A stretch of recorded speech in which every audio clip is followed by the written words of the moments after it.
మాటల్లో మాత్రం కోటలు దాటేటటువంటి అభివృద్ధి, అమరావతి గురించి అభివృద్ధి, పోలవరం గురించి అభివృద్ధి మాటల్లో మాత్రమే కనిపిస్తున్నది.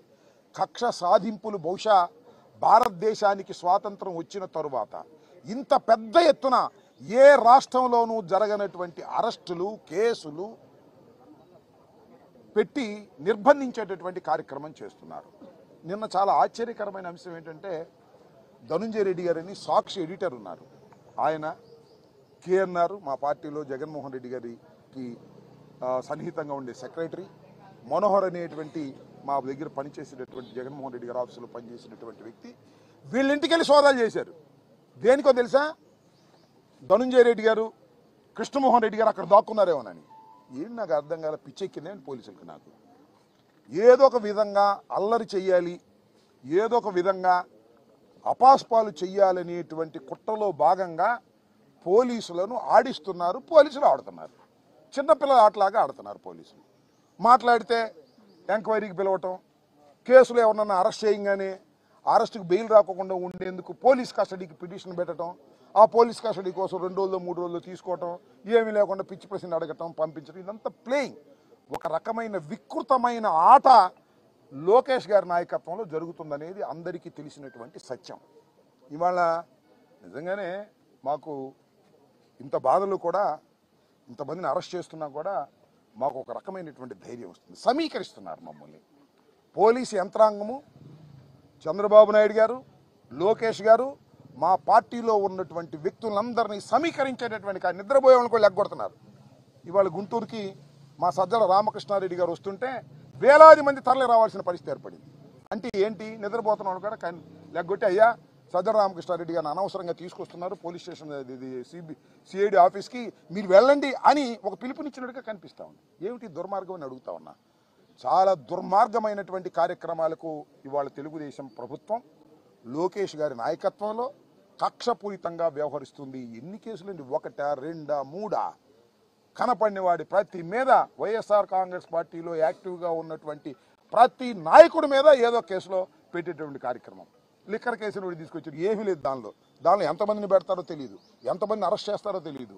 గందరగోళాలు చేసేటటువంటి పరిస్థితికి వాళ్ళ రాష్ట్ర ప్రభుత్వం పోలీసు యంత్రాంగాన్ని ఉపయోగించుకొని చేస్తున్నటువంటి ఈ దమనకాండని, ఈ కక్ష సాధింపు చర్యల్ని ప్రజలు గమనించాలని మనవి చేస్తున్నాం. ప్రభుత్వాలు శాశ్వతం కాదు, ప్రభుత్వాలు శాశ్వతం కాదు. ఇవాళ ఉంటుంది ఈ ప్రభుత్వం, మళ్ళీ 5 సంవత్సరాలు ఇంకో ప్రభుత్వం వస్తుంది. మనం చూస్తున్నాం కదా, ఈ ప్రభుత్వమే చిరస్థాయిగా ఉంటుందా? లోకేష్ చంద్రబాబే ఉట్టికట్టుకు ఊరేగుతారా? చంద్రబాబు ఎన్నిసార్లు ఓడిపోలేదు, లోకేష్ ఎన్నిసార్లు ఓడిపోలేదు. నేను ఒకటే మనవి చేస్తున్నా, జగన్మోహన్ రెడ్డి గారి నాయకత్వంలో 5 సంవత్సరాలు పరిపాలన చేసిన తర్వాత దురదృష్టవశాత్తు మేము ఓటమి పాలయ్యాం, అపోజిషన్లో ఉన్నాం. అపోజిషన్లో ఉండి మా కార్యక్రమాలు మేము చేస్తున్నటువంటి తరుణంలో మమ్మల్ని కక్ష సాధింపు చేయాలనేటువంటి ఉద్దేశంతో ఈ రకమైనటువంటి ధోరణితో రాష్ట్ర ప్రభుత్వం, ముఖ్యంగా పోలీస్ యంత్రాంగం, నేను మనవి చేస్తున్నా, పోలీస్ వారికి కూడా చాలామంది ఐపీఎస్ ఆఫీసర్లు ఉన్నారు, డీజీ ర్యాంక్ వాళ్ళు ఉన్నారు, అందరూ ఉన్నారు.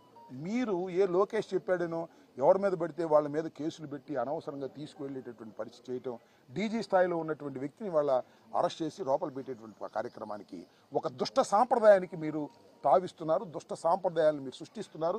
ఇదే సాంప్రదాయాలు వచ్చే ప్రభుత్వం కూడా పరిపాలించాలి అనేటువంటి పద్ధతుల్లో మీరు వ్యవహరిస్తున్నారు. ఇది చాలా దుర్మార్గమైనటువంటి అంశంగా నేను భావిస్తున్నాను. అంత డైవర్ట్ చేయటం, అభివృద్ధి జరగట్లేదని అడుగుతారేమోనని కేసులు, సంక్షేమం జరగట్లేదని అడుగుతారని కేసులు పెట్టడం, రోజుకు ఒక అరెస్ట్ చేయటం, రోజుకు గందరగోళం చేయటం. ఈనాడులో, ఆంధ్రజ్యోతిలో ఫ్రంట్ పేజీలో ఒకే రోజు రకరకాల వార్తలు కరుణాకర్ రెడ్డి గారి మీద, అప్పిరెడ్డి గారి మీద, ఇంకా వాళ్ళ మీద, వీళ్ళ మీద, ఎవరి మీద కనపడితే వాళ్ళ మీద, ఎవరు యాక్టివ్గా ఉంటే వాళ్ళ మీద కేసులు పెట్టి అణచాలని ప్రయత్నం చేస్తున్నారు. నేను ఒకటే మనవి చేస్తున్నా, ఎంత అణచాలని ప్రయత్నం చేస్తారో అంత ఉవ్వెత్తున వైఎస్ఆర్ కాంగ్రెస్ పార్టీ ముందుకు సాగుతుందని కూడా మనవి చేస్తున్నా. నిర్బంధంలో పెట్టాలనుకుంటున్నారు, నిర్బంధాల నుంచి పోరాట పటిమతో ముందుకు వెళతామని కూడా ఈ సందర్భంగా నేను మనవి చేస్తున్నా. రాష్ట్రంలో ఉన్న వైఎస్ఆర్ కాంగ్రెస్ కార్యకర్తలందరికీ మనవి చేస్తున్నా, అధైర్యపడవలసినటువంటి అవసరం లేదు. వైఎస్ఆర్ కాంగ్రెస్ పార్టీకి లీగల్ టీమ్స్ అన్ని చోట్ల పనిచేస్తున్నాయి. ఏ చిన్న కేసు పెట్టినా వెంటనే న్యాయస్థానాలకు వెళ్ళి పోరాడేటువంటి క్రమం చేస్తున్నాం.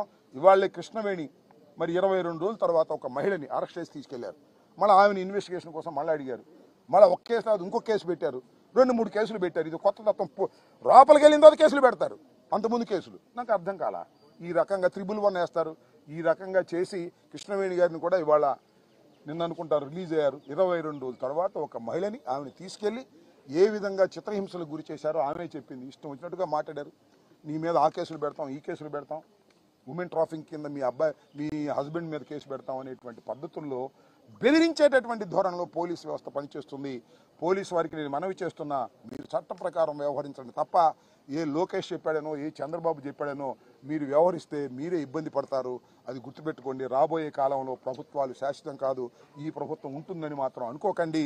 మళ్ళా మంచి రోజులు వస్తాయి వైఎస్ఆర్ కాంగ్రెస్ పార్టీకి. అప్పుడు మేము కూడా ఇదే పద్ధతిలో వ్యవహరించాలనే ధోరణితో మీరు వ్యవహరిస్తున్నారు. చట్ట ప్రకారం వ్యవహరించండి, చట్ట ప్రకారం ముందుకు వెళ్లాల్సిందిగా నేను ఈ సందర్భంగా కోరుతున్నాను. ఇవాళ సజ్జల రామకృష్ణారెడ్డి గారిని రెండవసారి పిలవటం అనేది ఒక స్ట్రాటజీ.